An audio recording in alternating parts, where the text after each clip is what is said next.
everyone, and welcome to part 2 of my niche fragrance collection. The first one I'm going to start off with is this gorgeous pink bottle here, which is Chinatown by Bond Number 9. Absolutely gorgeous design on this bottle. This one I purchased without sniffing it first, and it was a really big risk for me given how much this stuff costs, but when I got it I was absolutely overjoyed with it. I love it.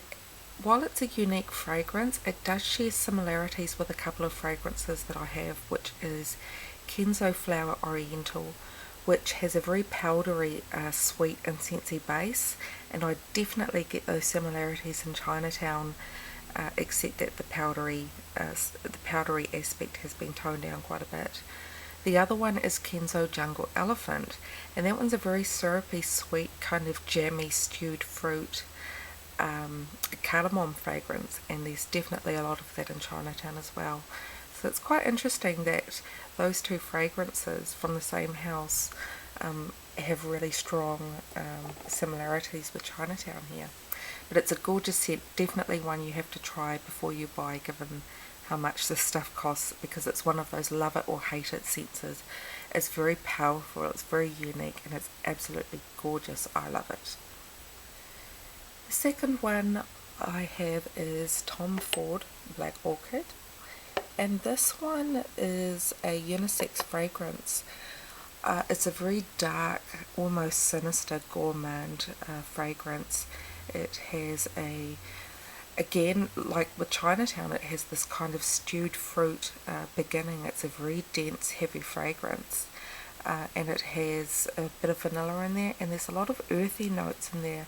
There's black truffle and patchouli, so it's a very earthy kind of fragrance, very heavy, very dense, but easily wearable for both male and female.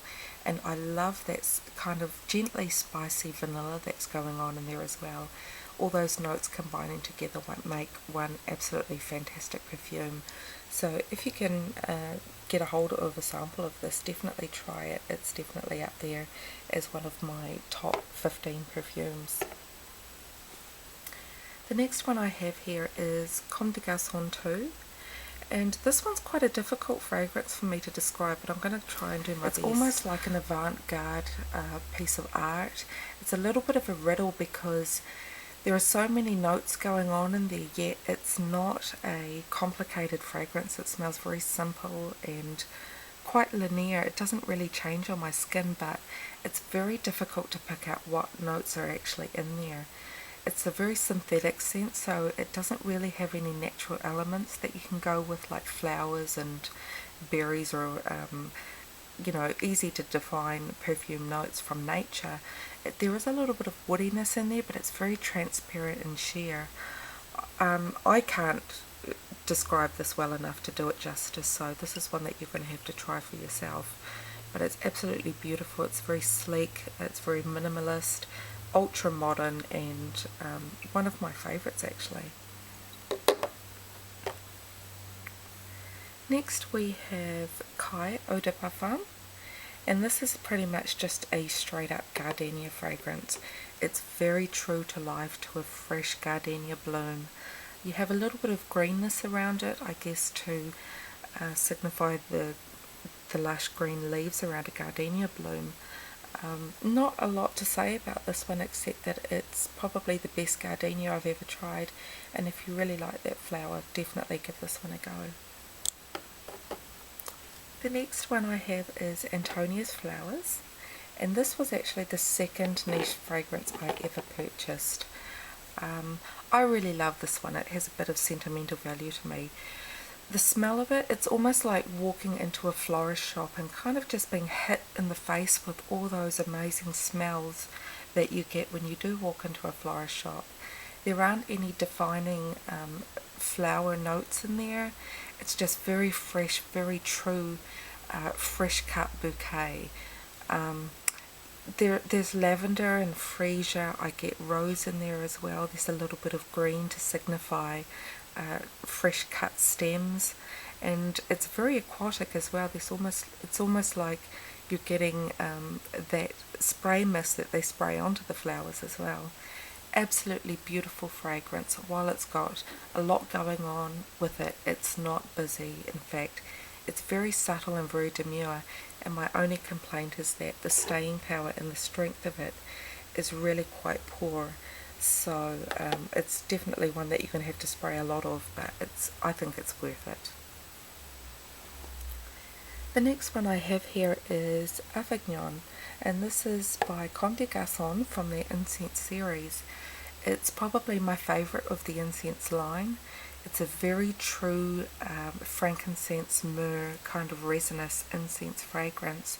It also has other elements in there like pine and I think pimento. There's something a little bit hot in there, and a little bit of tartness from a juniper. And juniper is one of my favourite scents. I absolutely love the smell of juniper berries. But this is a very true to life incense fragrance, and I love layering this one with fragrances like pink sugar. It cuts through that syrupy sweetness and adds a really smoky edge to it, and kind of just creates a whole new fragrance. So it's very good for layering. While it's a unisex fragrance, it's very easy to wear for both men and women. As long as you love incensey, smoky fragrances, you'll get along with incense Avignon quite well. The last one I have here is a little one, and it's called Lullaby, and it's created by a gentleman called Jeffrey Dahme. He runs a perfume forum called Perfume of Life, and this is a very well done fragrance.